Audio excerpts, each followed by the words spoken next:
This is Class 2-1 of the junior high school. Class 2-1 is having a relay race. The second runner accidentally falls, and our male protagonist, Iki, has to make up for the lost ground. He successfully passes the baton to the class president, Natsuko, who is also the fastest runner in the class. She manages to overtake the leading runners and secures victory for the class. A few days earlier, Aki had just transferred to this class. He is seated next to Natsuko, who tries to befriend him, but he constantly avoids her. During class, she shows him a drawing, but he bursts into tears. During recess, classmates approach him to see how he's doing, but he keeps telling them to leave him alone. The more they try to connect with him, the more he pushes them away. Unable to bear it anymore, he runs out of the classroom.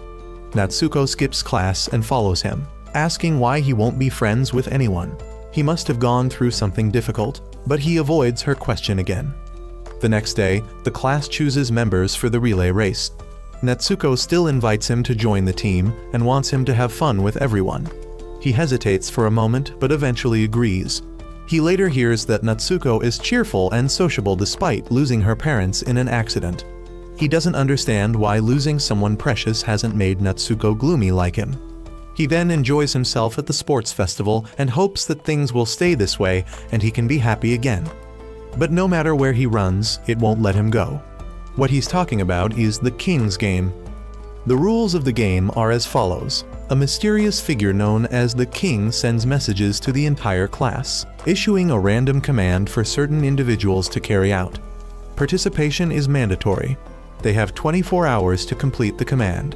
Disobedience results in punishment, and quitting the game is not allowed.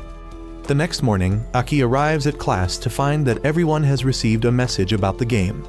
They think he's behind it because he likes Natsuko, as the command is for him and Natsuko to kiss.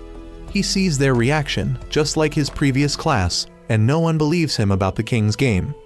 Natsuko isn't bothered by the kiss, but he tries to explain that there will be more commands and they can overcome them if they cooperate. But he only receives ridicule from the class. When he tries to seriously warn them, they think he's being too intense and show their disapproval. The teacher enters the classroom, and that afternoon, Aki understands that this is normal because no one will believe until there's a victim. Suddenly, a classmate named Amy approaches him, thinking he genuinely likes Natsuko and wants to help. She's willing to give him Natsuko's number, but he apologizes for his earlier words and tells her to go. He then decides that maybe he should just die to escape the suffering. But should he take Natsuko with him? That night, he sits at the basketball court, waiting for his fate, when Natsuko finds him. She thinks he's still upset about this morning, but he wants her to go. The command only has 5 minutes left. She's willing to let him kiss her, but asks if he has a girlfriend. He did, but she's gone to a faraway place. Natsuko then climbs over the fence and sees that there's only 1 minute left. She approaches him, but he keeps trying to move away. She comes closer, determined to help him. She kisses him, as if declaring war on his ex-girlfriend. She has liked him since the beginning and wants to date him. The kiss completes the command, and Amy sees that he seems to be done. But at that moment, the next command arrives. It requires Satoshi, the one who exposed him earlier, to lick Amy's feet. There are other commands as well, but the most important one is that no one is allowed to sleep. Aki tells Natsuko to wake everyone up, but the next message states that 2 people have been penalized. Aki asks her where one of the penalized people lives so he can go there. He asks her to gather everyone immediately. She is the only one he can rely on now. He then runs to the house of one of the penalized individuals and bangs on the door, rushing inside. The father thinks he's a burglar and tries to stop him, but when Aki enters, he sees the young man about to hang himself. Aki stops him and tells the father to call an ambulance immediately. Aki leaves, and soon after, more people are penalized. Those who are still alive have gathered at the park. He returns, and Satoshi still believes this is Aki's doing. However, the truth is that the penalized individuals hanged themselves, and some people witnessed it. Aki confesses that he was once forced to participate in the King's Game, and everyone else besides him died. He warns them not to joke around because he used to be like them, but if they don't follow the commands, death awaits. Amy is upset because Aki initially refused to kiss Natsuko, hoping to drag her down with him. Satoshi punches Aki, and the class calls him a murderer. Amy blames Aki for possibly sending the messages to kill them all. Aki is beaten by the class, but suddenly, Satoshi violates a rule and receives a punishment. He starts bleeding profusely and explodes, dying instantly. Everyone screams in terror, while Aki realizes that the king's game has just begun. He believes that even if they blame him, nothing will change. Now, they have to obey the commands or die. But this also means Netsuko will have to sleep with another classmate according to the command. She refuses because she wants to give her first time to someone she loves, but Aki doesn't care and tells her and the other classmate to decide for themselves. Aki recalls a time in his previous class when someone received a command to squeeze a classmate's breast. Everyone thought he was pranking the class beauty. That night, the punishment occurred, and a new command arrived. 2 classmates had to sleep with each other. Aki thought it was a stupid joke at the time, but the next morning, the teacher announced that the 2 students who were supposed to fulfill the command the previous night were dead. Everyone was shocked and didn't understand what the teacher meant. The class descended into utter chaos. We should pay attention to a girl with white hair named Ria. Everyone starts to doubt the king's game, but the boyfriend of the girl in the command forbids the bespectacled boy from sleeping with his girlfriend, threatening to beat him up. Aki tries to calm him down, but the boyfriend insists that if Aki were in his situation, he would act the same way. That afternoon, Aki realizes that losing friends affects him more than he thought. Suddenly, he and his girlfriend receive a message saying the command has been completed. His girlfriend worries that the punishment will befall them both, but Aki is sure he won't obey. The next morning, as Aki and his close friend Nao Da walk to school, they see the next command. The boyfriend has the right to issue a command to anyone in the class. Arriving at school, they see the boyfriend beating up the bespectacled boy for sleeping with his girlfriend. Aki tries to stop him, but the boyfriend uses his privilege for the day and commands the bespectacled boy to hang himself. The command is sent, and the bespectacled boy, heartbroken, runs away. Aki thinks the boyfriend is going too far, but he's just trying to scare the bespectacled boy. Aki then goes to comfort the bespectacled boy, assuring him that the king's game isn't real. He believes the deaths of the 2 people were just coincidences, but the bespectacled boy doesn't believe it could be that coincidental. Aki shares his dream of becoming a singer with the bespectacled boy, who also aspires to be a singer. Aki decides that tonight, he will go to the bespectacled boy's house to practice, and if he gets punished, he will save him. That night, Aki and Nao Da go to the bespectacled boy's house to play music. They all share a passion for music, and the bespectacled boy's house is well equipped with an electric guitar. The 3 of them jam like never before. As midnight approaches, they anxiously await what will happen.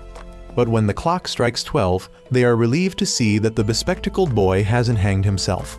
He goes to get some water, and his girlfriend calls Aki to talk. Just as Aki is celebrating, Nao Da informs him that the command has been completed. Aki panics and rushes to find the bespectacled boy, only to discover him hanging dead in his study. Now, Aki wants everyone to stay close instead of separating. The boyfriend then demands to sleep with Netsuko, but she refuses, insisting on sleeping with Aki first. He doesn't have the power to decide that. Netsuko pleads with him, but eventually, she decides to discard her usual friendly image.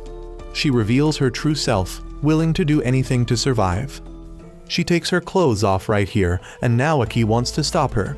But she calls him a hypocrite because he intentionally wanted her dead, but now talks about survival. She drags him into the woods to talk privately. Netsuko bluntly tells him that she hates him, accusing him of betraying his friends in the past to survive. Netsuko then screams and falsely accuses him of trying to assault her. Everyone starts to join in to beat him up, believing Netsuko over him. While he's being beaten, she sticks out her tongue and mocks him. She then reveals that their classmate received an order to send death messages to 2 people. Netsuko wants her to send one to Aki so he will die. Everyone now realizes that Netsuko seems like a different person. At this moment, Aki hopes someone will hear and help him. Just then, a young man named Kenta runs up. He sees a dead young man lying there and Aki being beaten by the entire class. Kenta is the only one who dares to stand up for Aki. Netsuko decides to tell the other girl to send death messages to both Aki and Kenta. However, the girl no longer recognizes the usual Netsuko, so Aki asks her to send him one and send the other to Netsuko. She can't bring herself to do it and ends up throwing the phone away, worried about the punishment she'll face. But Kenta plans to take Aki with him, and the girl also asks to come along. Natsuko demands to go too, but Kenta slaps her. Kenta then takes Aki and the other girl away. The girl is still afraid that she will die, but Kenta received the privilege to give any order, so he will order himself to protect her, otherwise, he will also die. Kenta wants to know what happened to Aki, so Aki tells him everything, starting from the beginning. Since he came here, the king's game has followed. Kenta wants to hear the story, so Aki continues the story from after he put on the death glasses. Aki can now confirm that the king's game is real. That morning, the next request was made. Now and another female classmate would be voted on. Whoever got fewer votes would die. Aki decided not to let his best friend die, so he asked his girlfriend to find people to vote. The girlfriend, who wore glasses and had slept with him, was pressured by both Aki and his friend. However, Aki bowed his head to plead for his best friend, prompting his girlfriend to decide to help Aki as if to repay the boy who wore glasses.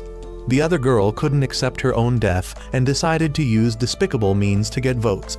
She used her body to seduce the boys in class, but was discovered by her boyfriend. The boyfriend then apologized to Aki for the previous incident, but Aki didn't blame him. He admitted that he was also partly at fault for not carefully monitoring the glasses wearer until the last minute. Each of their votes would now indirectly kill one person, but also save another. The boyfriend didn't want to owe Aki, so he told him that the girl had used her body to bribe the boys in the class. He went to ask a young man who had been bribed by the girl. He seemed hesitant, so Aki understood. When it came time to collect the votes, Aki read each one aloud, and the votes on both sides seemed to be very close. The girl started to get worried. Until the last vote, she took it upon herself to read it. She was overjoyed when she saw her name, but when Aki read it again, her name was only there to apologize because that person had voted for now. She went crazy and jumped out of the window to her death before knowing that her punishment was only to confess to the person she liked, not death. She was later taken to the hospital and was in critical condition. Aki wasn't sure if she would make it through the night. He then confessed that he had rigged the vote. He had sent messages to the people who were bribed that he could help them get out of the game. And if that was revealed, he would get beaten up badly. But he was prepared for the worst-case scenario because he only sent them an urgent message that only they knew about. And if they told anyone else, it would expose their betrayal and indirectly cause the death of the girl, so they would remain silent. Upon returning home, Aki's group sat down to discuss a few things. Suddenly, the girl in the hospital passed away, so her order was passed on to Now.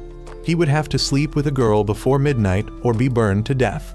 With only 10 minutes left, Aki decided to throw his girlfriend and Now into the room to let them do their thing. He was willing to forgive her to save his best friend. Now vehemently refused because he didn't want to betray his two best friends. He would rather die than betray both of them. Aki stormed in and knocked him unconscious so that his girlfriend could take his place. After 12 hours, with no penalty message received, both the boy and his girlfriend could only hug each other and cry. Both were heartbroken over the decision they just made. Kenta, upon hearing the story, couldn't blame Aki, as not everyone could do what he did. Kenta also wanted to beat up the king, believing him to be a true demon. Meanwhile, Natsuko gathered the remaining players to follow her. Noticing Kenta had left his phone, she devised a plan to harm him. Kenta later realized he had left his phone at the park and decided to go back to retrieve it, telling Aki to go to the hospital first. However, Aki wanted to visit a place where, 30 years ago, the king's game was first held in a village. The villagers there had all died, turning it into an abandoned area. He wanted to investigate the place for clues on how to escape the game. Kenta and his friend, Maidu Kai, decided to accompany him. The next morning, they boarded the train, and Aki asked Maidu Kai if she brought her old phone, as they might find a new phone for her. Though Natsuko had threatened her life if she changed phones, they decided to ignore her. They still had no clue about the king's identity. Years ago, Aki suspected the king was someone in his class. At that time, a female classmate volunteered to touch everyone in class, believing that if the completion message appeared, she would find the king. Though aware of the risk of death if her suspicion was wrong, she still chose to believe in Aki. She didn't want to die, but she was willing to take the risk to help Aki and their friends end this game. If this method succeeded, she would become a hero. She also had feelings for Aki, but didn't want to be the third person interfering in his relationship, so she chose to support him from behind with everything she had. The next morning, the test to identify the king began. Everyone thought this girl was incredibly brave to risk her life to find the king. They began to touch each person, one by one, starting with the boys. However, none of them were the king. When it was the girl's turn, Aki noticed a girl named Raya and called her up. She was the most likely candidate for the king, always mysterious and quiet. But when called upon, Raya shockingly declared herself as the king. Everyone was stunned by her words, but she arrogantly challenged them, letting them face the truth that the game wouldn't end until she was still alive. As Aki was the initiator, he would be the one forced to end the king's life. Raya then touched the girl, but nothing happened. This heightened Aki's suspicion of her. Only 5 girls remained, and the situation became incredibly tense. If no one was truly the king, someone would die, and the truth was, no one in the class was the king. The girl started to panic and ran away. Aki's girlfriend told him to go after her. He had to run everywhere to find her, blaming himself for giving her false hope by believing the king was someone in their class. He then remembered the place where people usually went when they wanted to be alone and found her there. He comforted her, assuring her that the penalty might be light. She blamed herself for being useless and unable to do anything, but he still took the blame upon himself. She asked Aki to stay with her until midnight. He stayed by her side throughout those final moments, and she felt content just being with him.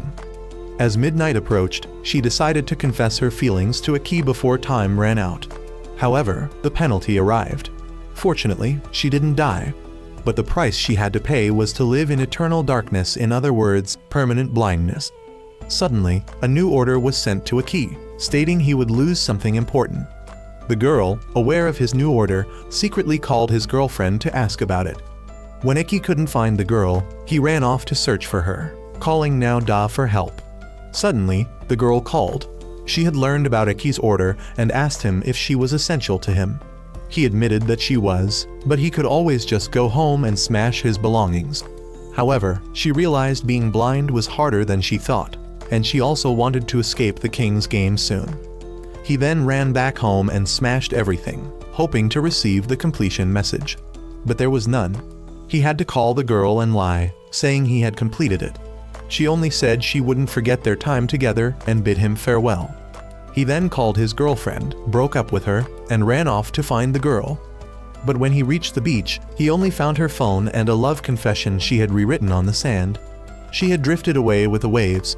He searched desperately, only to end up sitting dejectedly on the shore. Then Raya appeared. She mocked the girl for being foolish enough to choose death when the penalty wasn't even death. She tried to provoke him into killing her, still convinced that she was the king. He pushed her down, claiming that if she were truly the king, he would kill her. However, she tased him, stating that if she were truly the king, he would have been long gone with his weak resolve. She vowed to defeat the king, no matter what it took. Aki still clung to the hope of ending the game without any more casualties. Meanwhile, one of Aki's classmates, Jujutsu, also began investigating the game, promising not to let their friend, Kaori, die because of it. Overwhelmed with grief as his friends continued to die before his eyes, Aki fell into despair. Suddenly, Jujutsu called, revealing that he had noticed a peculiar character in every penalty message sent to the victims. He asked Aki to forward the message from the deceased girl's phone for investigation, along with a request to look into Raya, as she seemed suspicious and knowledgeable about the game. Jujutsu shared that Raya used to be cheerful and sociable, but after being abused by her biological father, she had become a different person. He then asked Aki to look after Kaori if anything were to happen to him. A new day arrived, and the game announced that no one was allowed to do anything pointless in the game. This cryptic message led to the immediate punishment of 3 people. Aki called the bespectacled boy who had caused the death of his friend, as he was also being punished. The boy could only utter the word block before suffocating to death. Aki and Now Da realized that some boys in the class had conspired to block the king's number to avoid receiving orders, which was a clear violation of the rule against quitting midway. Others who didn't block the number likely turned off their phones, also considered quitting. Unable to reach his girlfriend, a worried Aki decided to find her. While running, he urged other survivors to avoid doing anything and keep their phones on. However, as soon as he hung up, the girl he had just spoken to was penalized. It dawned on him crying was also prohibited. He frantically called Now Da, instructing him to warn everyone not to cry. Despair washed over Aki as he only wished to see his girlfriend one last time. Dusuki suddenly called, encouraging Aki not to give up and sharing his findings about the village. However, Aki asked him, and Now Da to investigate in his stead. Unfortunately, Dusuki had already cried, sealing his fate. He vowed to send the information to Aki before the penalty took effect. As he struggled to click the mouse, one of his hands was abruptly severed. Determined, he attempted to use his remaining hand to send the files when Kaori called. He tried to answer, but his other hand was also severed. Moments later, Dusuki's body was ripped into pieces. Aki refused to give up just yet. Kaori called, inquiring about Dusuki. He warned her about crying and lied that Dusuki was fine, urging her not to read the message. As he set off for the village, someone knocked him unconscious. He woke up in a warehouse where Kaori stood, wielding a knife and accusing him of lying and causing Dusuki's death. She believed he was the king. However, Iki revealed that he lied to fulfill Dusuki's wish. He knew both Kaori and Dusuki had feelings for each other and that she had planned to confess after the game ended. Dusuki had made him promise not to let anyone make her cry. Overwhelmed with emotion upon learning how Dusuki had always protected her, Kaori couldn't hold back her tears. She then suffered a heart attack and passed away. Ria arrived again and saw that he was good at holding back tears. She wanted to know about the information he had just received from Dusuki. Meanwhile, in reality, Mai Dukai went to change to a new phone. As long as she still received messages from the king, she was still safe. The three of them went to the village, and Kenta saw that Aki had suffered a lot. At that time, he only had his girlfriend left, and Kenta also wanted to continue listening. Aki continued to tell his story. At that time, Now Da was very worried about Aki because he couldn't get through to him. A new order arrived. The entire class had to choose one person to roll the dice. The number rolled would determine the number of people chosen for punishment. After the selection, both the roller and the chosen ones would be punished. If no one rolled the dice, everyone would be punished. Now Da didn't know what to do, and the class was panicking. Suddenly, Ria sent a message inviting everyone to the park to roll the dice. Everyone arrived at the park, but Aki and Ria were nowhere to be found. The class bully started to lose his patience and threatened one boy to roll the dice. But this boy was the most hated in class, so the worst-case scenario was that he would be forced to roll. The bully was hated by the whole class.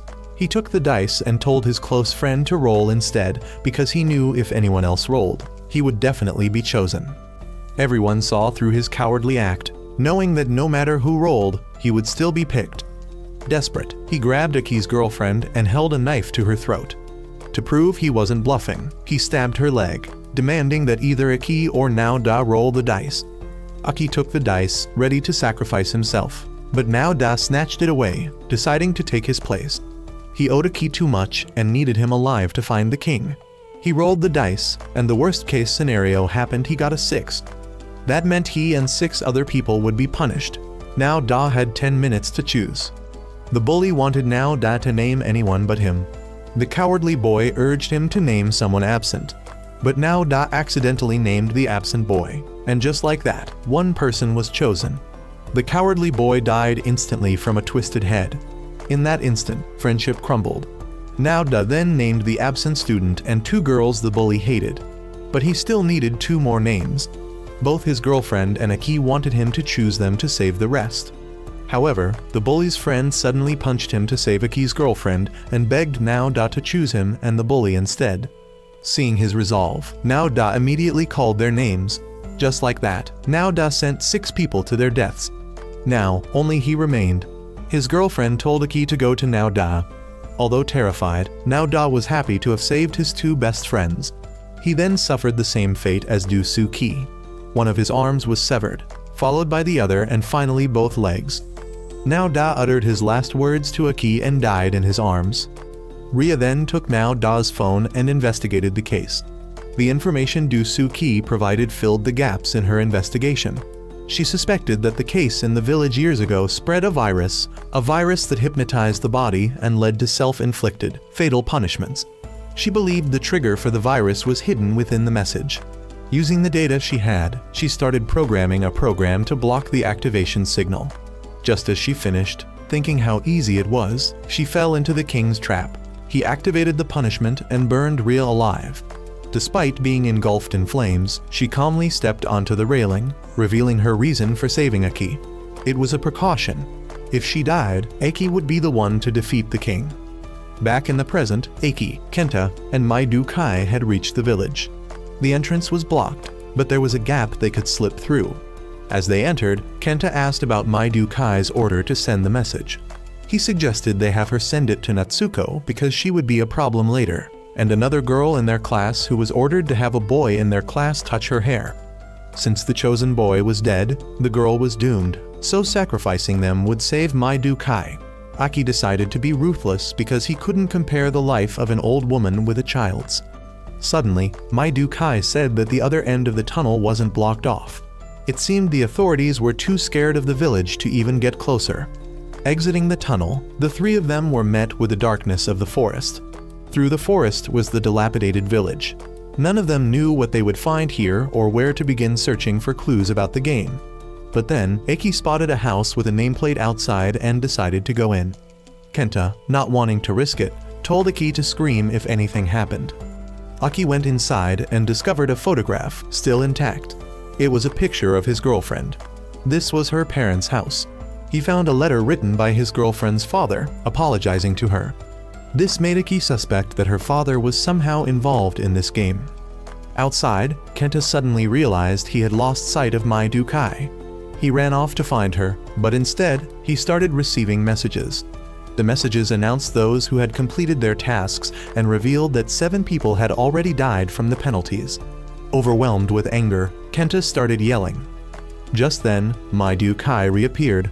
She said she had only come to say goodbye. Aki, hearing the commotion, rushed out to find Kenta and Mai-do-kai. He noticed a path leading to the village cemetery. There, he stumbled upon a notebook. As he flipped through it, a photograph slipped out.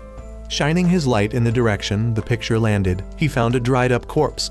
Looking at the photo, he realized it was a young man who looked very much like his girlfriend's father. He still couldn't figure out what the man wanted to apologize to his daughter for. Aki assumed he felt guilty about somehow involving his daughter in the game.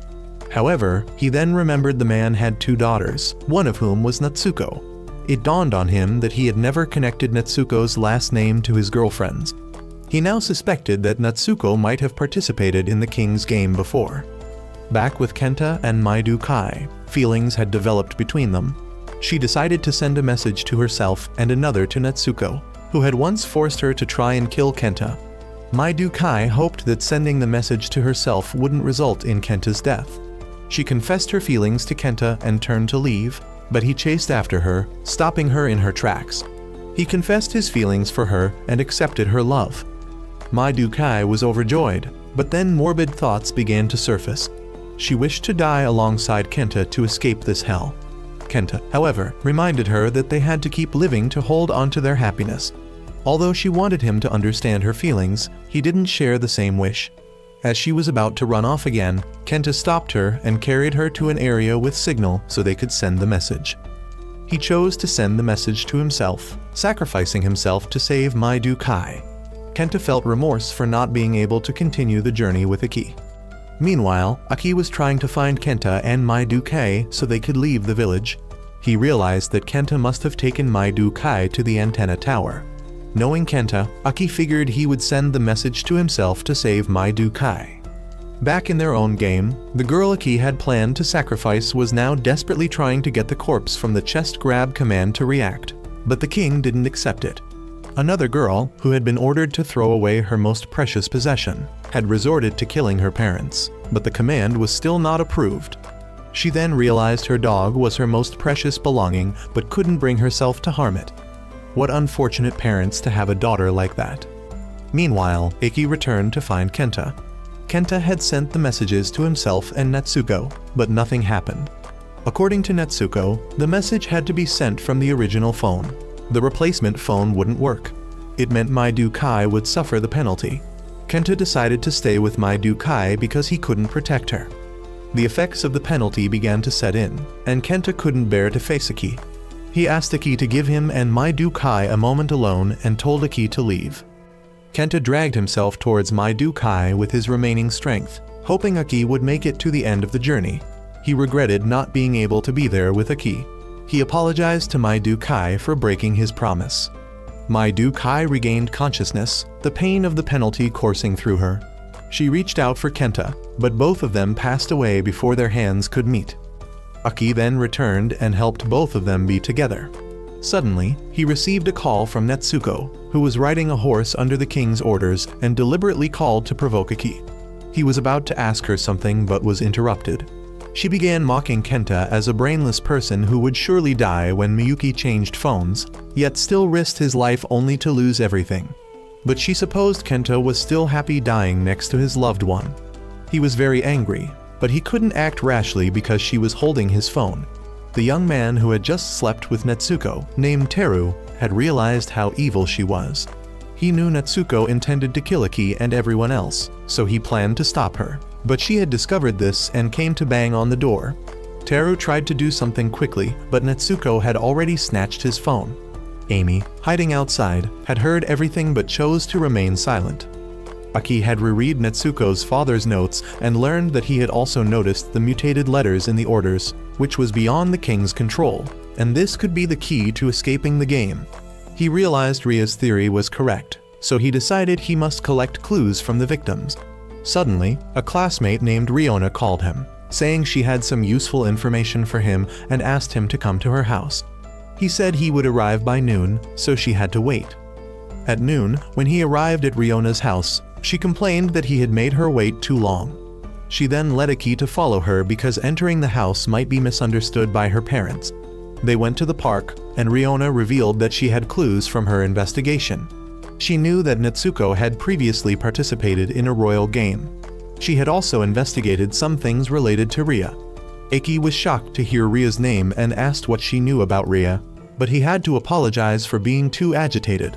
She had investigated that Ria had left messages about the characters sent to the victims. Netsuko seemed to know about this, so last night she had checked the devices of those who had died. Riona was also a bit suspicious, so she had taken notes. Aki also had Netsuko's father's notes and realized that those mutated characters were all the same, so previous notes could help this time. He was happy that his friend's sacrifices had not been in vain. Suddenly, Netsuko came to find him and Riona. They didn't know why she came, but Aki had something private to ask her. He asked about her previous participation in the game, so surely she had killed the most important person to her. He then mentioned that he knew her identity and that she was his girlfriend's older sister. She understood that he was trying to use that to make her empathize with him, but it wouldn't work. She wanted him to go to the gathering place because this time's order would allow her to kill him. The rules of this game were that all students would sit in order. They would have to break or cut their fingers to designate points. The number of fingers to designate was optional. Each right finger would add 1 point, left fingers would subtract points, and points could be designated to multiple people. In the end, whoever had negative points would be punished. It might be hard to understand, so let's see it in practice. Aki and Riona were brought to the gathering place. Aki was glad Teru was okay. Teru wanted to say something to Aki but decided not to. Aki still didn't know the rules, so Riona had to show him. Natsuko explained simply that if she broke a finger on her left hand and designated minus points for him, he would have to break a right finger to keep his points at 0. Everyone felt pain just hearing this. Aki noticed there were 11 people left alive, and if arranged in order, Amy, Natsuko's best friend, would be last. Even if the first 10 people maintained their points at 0, if Amy broke a finger to designate someone, someone would definitely die. Teru stood up and asked everyone to make peace, but Natsuko didn't like it. She told Teru to follow her orders or he would face the consequences. Because Teru's phone was still with Natsuko, he couldn't resist. The young man Ryo sitting next to him understood his feelings from before and decided to tell Aki to trust them because they decided to skip their turns. Aki decided to trust them, and he and another person skipped their turns. Ryo wanted Aki to trust them no matter what was about to happen and not to comment. 2 more people skipped their turns. Natsuko now felt uneasy because the class seemed suspiciously peaceful. Ryo also skipped, and only 6 people remained.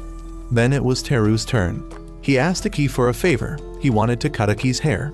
Natsuko didn't understand what Teru was trying to do, and neither did Aki, but Teru said he would explain later.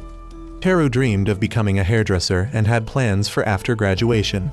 Natsuko was losing patience, while Aki hoped Teru could live and fulfill his dream. Right after finishing the haircut, Teru asked Aki if he liked the hairstyle. When he heard the answer yes, he broke one of his own right fingers. He did this because he had discussed it with the class beforehand. He would get his phone back by showing Natsuko that she couldn't threaten anyone. As soon as he finished speaking, he pushed Aki aside and picked up a rock to sacrifice his left hand and subtract 5 points from Natsuko. He smashed his left hand and demanded Natsuko return his and Aki's phones, or else these 5 points would go straight to her. If she didn't comply, she would have to break 5 fingers to make up for the points. Natsuko hadn't anticipated this move, and Teru wanted her to decide quickly. If she agreed, Teru would smash his right hand to balance his own points, as his dream was considered lost anyway. Natsuko reluctantly compromised and returned the phones, but Teru still decided to teach her a lesson. He gave the positive points to Aki, 4 negative points to Natsuko, and the remaining negative point to Amy. He had never agreed not to put points on her when getting the phone back. She had concluded that herself. Now, after Natsuko, there were 4 people left. If she could persuade them to sacrifice 1 finger each, she would be safe. That's assuming everyone would sacrifice for Aki like Teru did. I have no words to describe Teru's heroism anymore, my friend. You have earned the respect of all of us. Natsuko was too scared to break her fingers, so she skipped. Teru mocked her for this cowardice. The reason he gave 1 point to Amy was because Amy herself had requested it. Teru wanted to see where this would go. He believed the bones would heal, and now they needed Teru to survive because he was a reliable leader. Then 3 people in a row skipped, leaving only Amy. Natsuko begged Amy to break her right hand for her, but Amy hesitated, making Natsuko decide to do it herself. Originally, Amy had told Teru to give her 1 negative point to see if Natsuko would be willing to sacrifice a finger to save her. If so, she was ready to throw away 4 fingers to save Natsuko. But in the end, Natsuko thought of no one but herself. Natsuko then repeatedly smashed Amy's hand with a rock.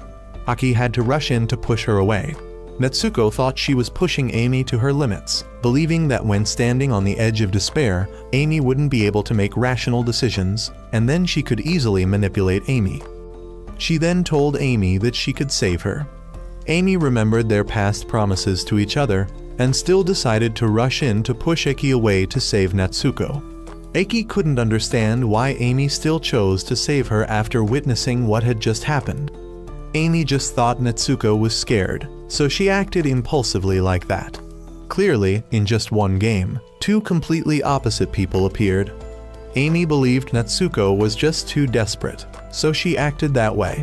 Amy had kept 4 positive points for Natsuko, but she suddenly grabbed Amy's hand and broke the last finger to take the remaining positive point to add to Amy herself. The game officially ended here. Now I understand why the community who watched this movie cursed Amy the most, not Natsuko. That night, they went to the hospital. Amy was treated, and Aki blamed Natsuko for not changing after this incident. But she thought that even if she changed, it wouldn't matter, and surely the game she had experienced was different from his. Teru then returned and said his left hand was now considered lost, but he didn't regret it. He needed Aki to stay alive and fulfill the dream of stopping this game. He would find a way to fulfill his own dream and cut that hairstyle for Aki again. Teru then asked where Ryo was and learned that he was buying a hat for Teru. Ryo was the one who wanted to see Teru become a hairdresser the most. They both then returned to the class. Aki said straight out that he had played this game before, and he didn't ask them to trust him, he just wanted them to trust each other. Everyone decided to follow Aki, but Natsuko had returned.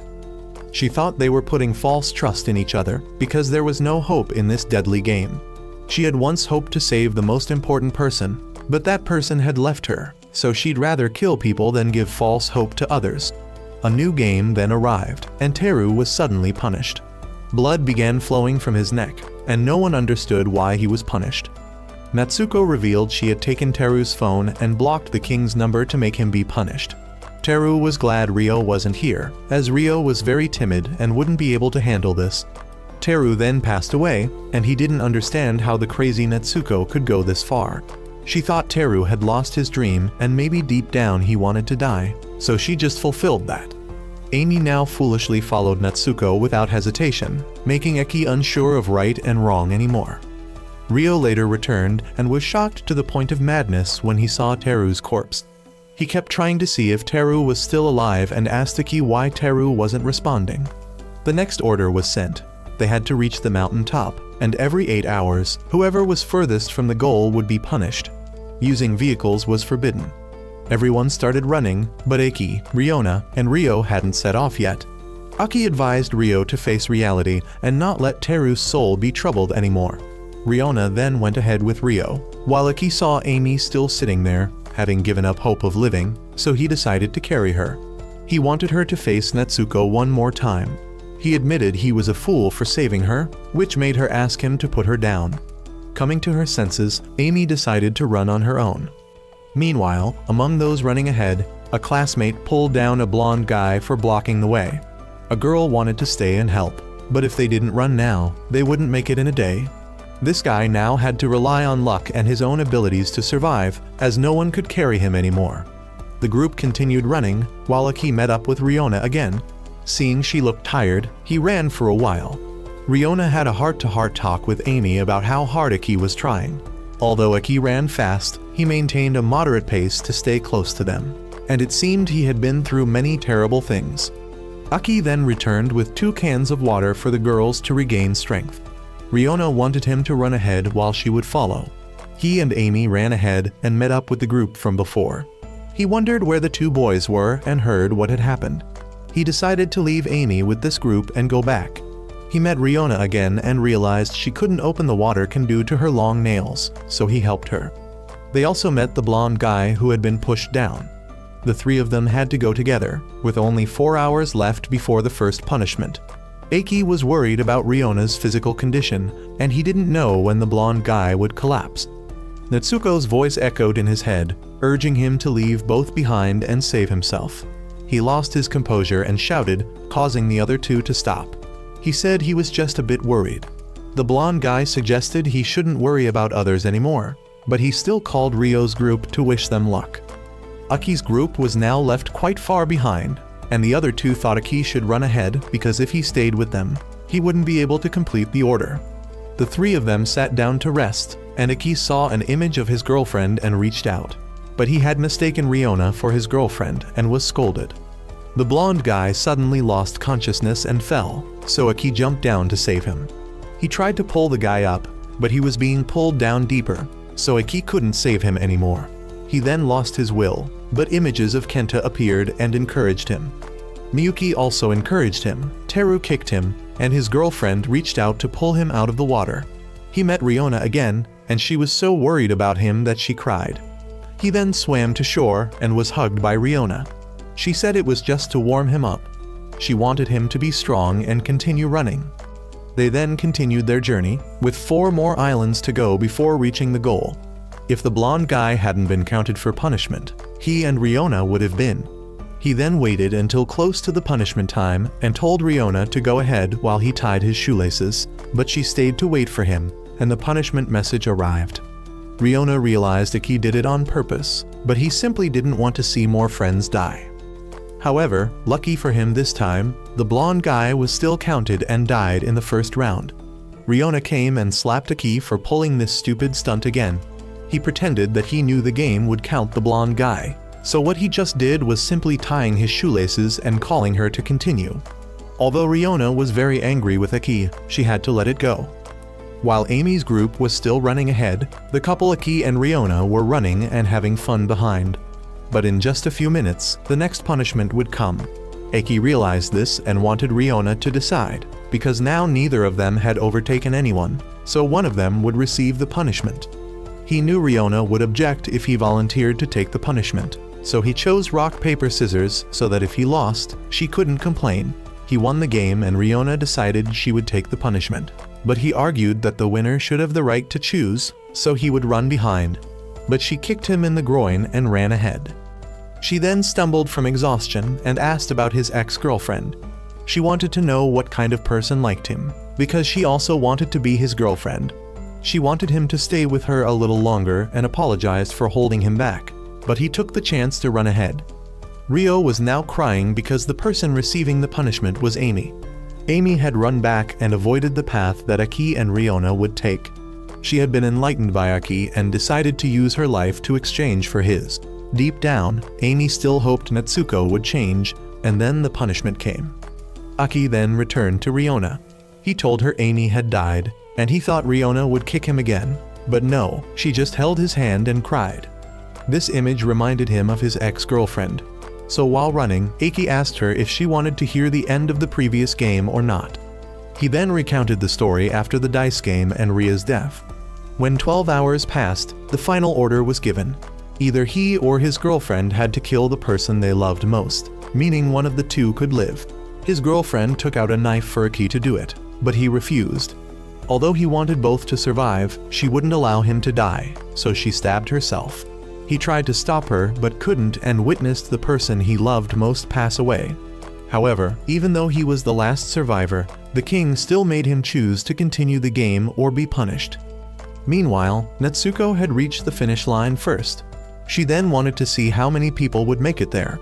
The guy who had pushed down the blonde guy earlier arrived and saw the direction sign, ran following it, and stepped into a trap.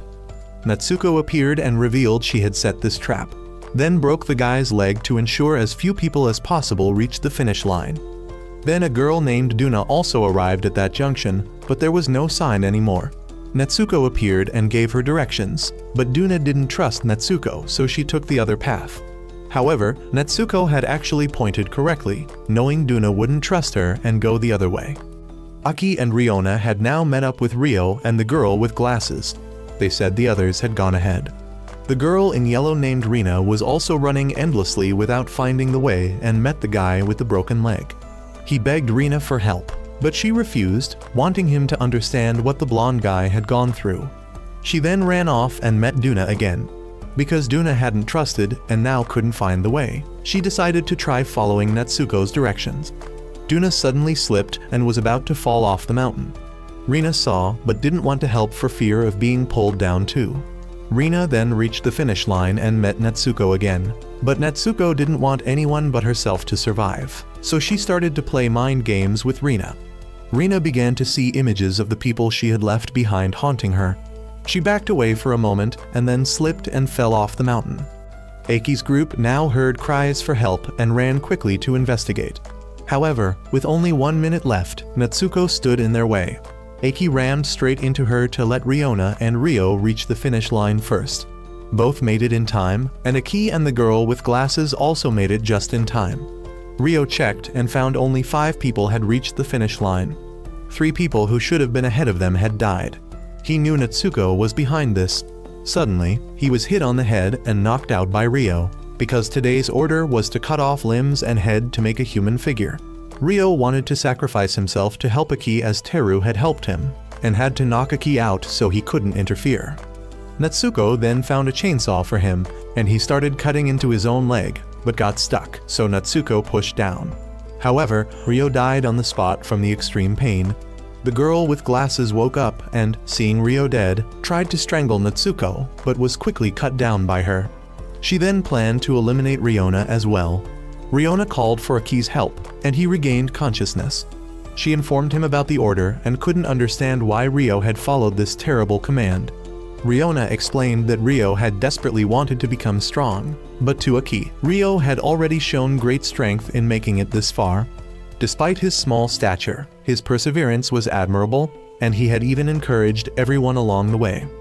The order to create a human figure could now be fulfilled as only one person's death was required. Aki still wanted to cooperate with Natsuko to overcome this game. Riona showed Natsuko the clues from the letters. Natsuko had noticed something similar at her old school and had her own clues, but she had collected this information to help herself survive, never intending to overcome the game or defeat the king. They then tried to piece the letters together, revealing that the game would continue as long as there were survivors. Only when everyone died would the game end. Aki realized they had never been meant to survive. But Natsuko didn't like this revelation.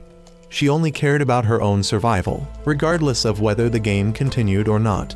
If everyone had to die, she decided Aki would be the first to go. She then grabbed Aki. Riona tried to help but was kicked aside. Natsuko tried to strangle him, but he kicked her away.